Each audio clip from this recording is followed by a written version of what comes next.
Moi roztomili, posłuchajcie o maśniczce. Hańdowni na cieszyńskiej ziemi, w każdej chałupie się chowało krowę. Prawiło się na nią, że ona poradzi wyżywić całą familię, a to była ganz prawda, bo przeca z krowskiego mleka szło zrobić śmietonkę, kiszkę, biały syr, maślonkę, a masło.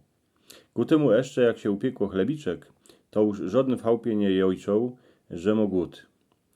Najwięcej roboty było dycki przy maśle, co go gaździno roz za czas robili, bo przeca jak nie było masła w kuchyni, to nie było ani czym pomazać, ani na czym usmażyć.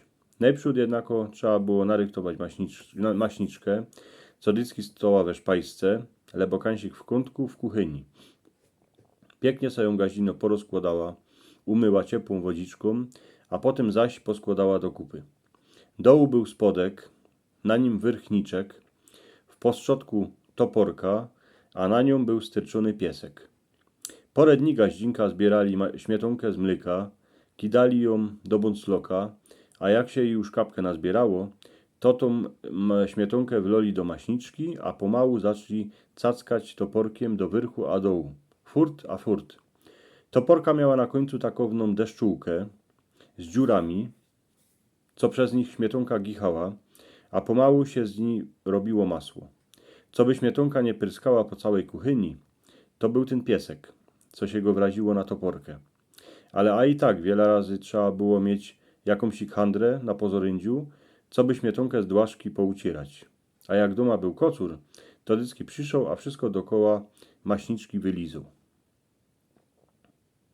W lecie masło się zrobiło wartko, a i za 20 minut, ale w zimie to było gorszy. Tuż najlepszy, jak se oto stareczka siedli kucha chloku, to za pół godziny masełko już było na spodku. Nie trzeba było się ani dziwać do postrzodka do maśniczki, jeśli masełko je gotowe, bo wszystko było widać na piesku. Najprzód śmietonka była biało, a gęsto, potem dziepro się robiła jakoś grzotszo, a coraz więcej było na piesku malućkich kąsków, to było masło. To a i szło usłyszeć, bo najprzód śmietonka żbluchała, a potem nie skorzy toporka już klepała po czymsikej twardym.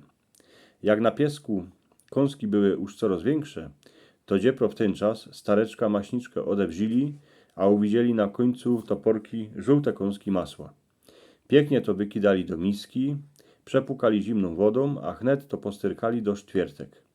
Potem z tych sztwiertek to dali na talerziczek, a wrazili do szpajski.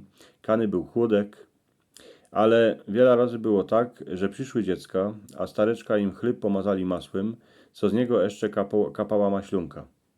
Do tego każdy dostał po gorku maślunki, a to było takowne jodło, co go dzisiaj już nie ma. To masło dycki było czuć krową, a pospołu z maślunką a chlebiczkiem to było niebo w gębie. A Stazik se wziął oto kąsek chleba, gornek maślunki, a w niej se moczał ten chleb. To też było przeogromnie dobre. Maślunkę się chnet wypiło, a jak i coś ich zbyło, to ją gazino wloła do garca, a potem była dobroba i ku ziemniokom ze szpyrkami, tuż z masłem się mazało chleb, smażyło się na nim, lebo się godowało do buchty. Tu za maśniczkę się zaś umyło, a styrczyło spadki do szpajski. Musiała czekać porę dni, aż gaździnka śmietonkę pozbierała z mleka. Czekały a i dziecka ze Starzykiem na świeże masełko, a na maślonkę, co wiele razy w bachorzu drelowała, ale przeca dycki haziel był blisko. Ale stareczka, jak se przy maśniczce na stołku siadli, a pomału śmietonkę cackali, to Pomboczkowi w duchu dziękowali, że taki cuda robi. Śmietonkę przemienio na masło, a na maślonkę.